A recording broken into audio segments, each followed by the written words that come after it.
손재주는 타고난다고 하던데 혹시 수술 실력도 타고난 재능일까요? 초반부터 잘하신 분들이 있고요. 저분은 진짜 손재주가 너무 없다. 막 두 분은 서로에게 수술을 맡길 수 있는 학생 때였으면 안 맡겼을 것 같아요. 안녕하세요. 성형외과 전문의 이세환입니다. 안녕하세요. 안과 전문의 차용재입니다. 오늘은 의사들이 말하는 실력 있는 의사에 관해 알아보고자 합니다. 자, 단도직입적으로 여쭙겠습니다. 실력 있는 의사, 수술 잘하는 의사는 어떻게 찾나요? 와, 네. 일반인의 입장에서 실력 있는 의사가 찾는다는 거는 사실 진짜 어려운 일 아닌가? 어려워요. 진짜 어려운 것 요새는 인터넷에 검색을 좀 해보면 의사들의 광고가 너무 많아서 어떤 의사 선생님이 실력이 있고 어떤 의사 선생님이 수술을 잘하고 못하고 이런 거에 대해서 환자분들이 속속들이 알기는 참 어렵고, 사실은 옆에 누가 갔다 온 사람 얘기를 들을 수밖에 없어. 그래서 후기를 보는 거지. 요즘 인터넷 후기들이 다 그러니까 이제 후기를 찐 후기인지 아닌지를 걸러낼 수 있는 능력을 키우셔야 돼요. 그래서 이 후기가 광고성 후기인지 진짜 후기인지를 알아봐야 되는 것도 되게 중요한 것 같고, 정말 중요한 건 그 병원에 한번 가보는 거죠. 나는 그런 것 같아. 좋은 병원을 고르는 거에 있어 되게 중요하다고 생각하는 건 수술 후에 얼마나 잘 봐주는지. 그게 되게 중요한 것 같아. 수술 전에 상담은 정말 다 잘해줘. 왜냐면은 어떻게 보면 세일즈잖아. 그런데 내가 수술을 하고 나서 뭔가 문제가 생겼었을 때 이거는 정상적인 과정인데 보통은 얼마 정도 걸리고 이거 지나면 괜찮아질 텐데, 만약에 이게 괜찮아지지 않으면 오세요. 제가 그걸 또 해결할 수 있는 방법이 있습니다라고 제시를 해주면 되게 신뢰가 가는 건데, 그게 실력이에요. 환자분이 수술하고 나서 나 불편해요, 이거 부작용 아니에요? 라고 물어봤을 때 발끈하지 않아요. 근데 중요한 거는 그런 가능성을 수술 전에 미리 얘기가 돼 있어요. 대부분의 실력 있는 선생님들 수술 후에 이렇게 불편할 수 있는 부분들이 지금 여기 보입니다. 수술하고 나서 볼게요. 환자는 잊어버리고 있었다가 수술하고 왜 좀 불편하지? 그때 제가 이거 보여드렸죠. 맞네요. 안심이 되기 때문에 실력이 있는 선생님의 특징은 여유 있는 선생님, 그걸 찾아야 돼요. 이 성형외과 교과서에 써 있어. 수술 전 설명은 설명이고 수술 후 설명은 변명이다. 결국 나는 그래서 보면은 실력이 있는 괜찮은 선생님을 봤었을 때는 이 사람이 수술 후에 얼마나 이 병원에서의 케어를 잘 받았는지를 보는 거에 대한 게 되게 중요하다고 봐.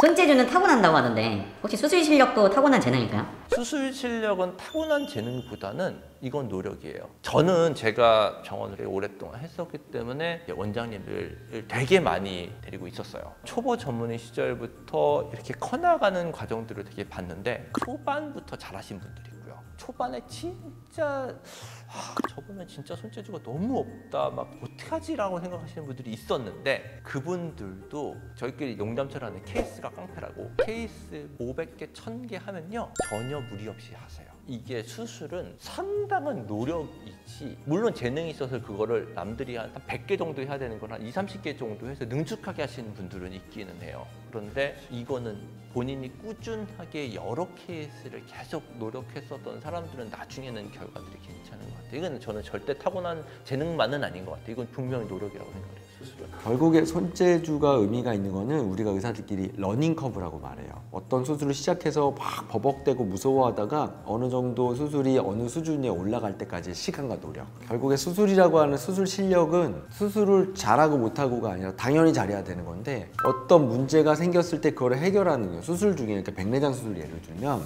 백내장 수술이 항상 똑같이 될 것 같지만 백내장 수술을 하면서 예상치 않은 문제가 생기는 경우가 있어요, 수술 중에. 근데 그거를 어떻게 해결을 하고 수술을 제대로 마무리를 깨끗하게 할 수 있느냐, 이거는 손재주는 아니에요. 손재주가 있으면 더 좋지만 노력하는 의사 선생님을 이길 수는 없다, 뭐 그런 거 같아요. 두 분은 서로에게 수술을 맡길 수 있는 학생 때였으면 안 맡겼을 것 같아요. 우리는 서로에게 그냥 즐거운 존재였던 건데, 그래도 이제 철들었거든. 그래서 난 지금이면 맡길 수 있을 것 같아요. 왜냐면 이게 어렸을 때는 달리 지금은 이제 이 친구가 이런 환자에 대해서나 수술에 대해서 되게 고민을 많이 하고 이런 걸 내가 알고 있고, 그러니까 저희는 이제 수술하는 거기 때문에 눈이 되게 중요하거든요. 그래서 조금이라도 이 사람들 물어보고 실제로도 뭐 약 처방 받고 그래요. 그래서 난 맡길 수 있을 것 같아. 저도요. 미용 수술을 할 리는 거의 없겠지만 눈이 처지면 눈이 좀 처지기 시작하고 있는 것 같아. 노화로 인한 수술을 언제 한번 할 때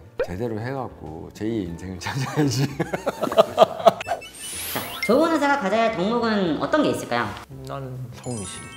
제일 중요한 것 같고 차 원장은 측은지심이라고 하는 게 근본적으로 마음에 있어야 된다고 생각을 해요. 환자에 대한 마음이 가야 환자가 갖고 있는 병에 대해서 공부를 하고 내가 실력 있는 의사가 돼야겠다는 생각을 할 수도 있을 것 같고, 그 환자가 말하는 엉뚱한 질문에도 이 환자가 이런 질문을 하는 이유, 그 마음을 헤아려야 어느 정도 대답을 친절하게 환자가 해줄 수도 있지 않을까. 그러니까 근본적인 얘기지만 덕목이라고 물어봤어요. 측은지심이 생각났어요. 그럼 각자 나는 의사로서 몇 점, 그러니까 점수를 매겨본다면 혹시 몇 점으로 생각하시는지. 제 자신한테 와 어렵다. 먼저 대답하세요. 그보다 낮게 가려고? 아니 나는 그냥 본인의 생각이니까. 나는 한 80점 정도인 것 같아. 그냥 매년 올리려고 노력하는 것 같아. 처음에 시작했을 때보다는 많이 올라간 것 같고, 전문의 따고 나서 수술을 처음 하고 열심히 하고 나서 한 2, 3년 정도 지나서 되게 거만해지는 것 같아. 그 전에 못했던 거를 나 이만큼 할 수 있어 해서 막 어깨도 막 이렇게 올라가고, 그러다가 더 많은 거를 보고 내가 아직 더 공부를 해야 될 게 참 많구나라는 거를 스스로 깨달았다는 점에서는 목표는 90점이 넘는 게 목표지만 훨씬 더 노력을 해서 올려야 되지 않을까. 원장은 저도 80점. 그러려고? 처음에 의사가 되기로 결심했을 때 당시의 마음가짐, 그러니까 초심이죠. 지금도 잘 지켜지고 있는 건가요? 잘 지키고 있는 것 같아요. 생각보다 점점 조금씩 더 지키려고 하는 것 같아요. 지금은 경험이 쌓이니까 더 그런 것 같아요. 더 조심스러워지는 것 같고. 그게 중간에는 많이 잊었던 것 같기도 하고. 그러니까 아직은 뭐 나이가 그렇게 많은 나이는 아닌데 개업을 하고 환자분들을 이렇게 만나다 보니까 주변의 환경이 의사로서 가치관이 올바르지 않으면 많은 유혹들이 있는 거라는 걸 알게 돼서 다시 초심이라고 하는 거를 지키는 게 중요하구나 이런 생각을 하는데, 순진한 이상적인 초심보다는 정말 진심으로 환자를 위했던 마음가짐만 잘 갖고 있으면 어떨까 그런 생각을 지금은 해요.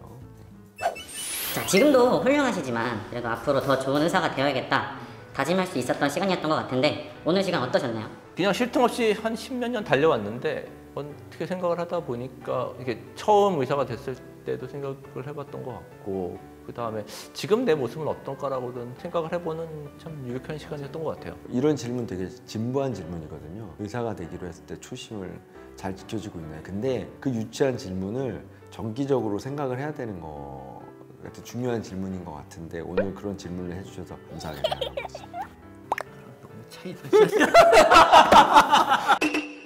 오늘 영상이 마음에 드셨다면 구독과 좋아요 눌러주세요. 네.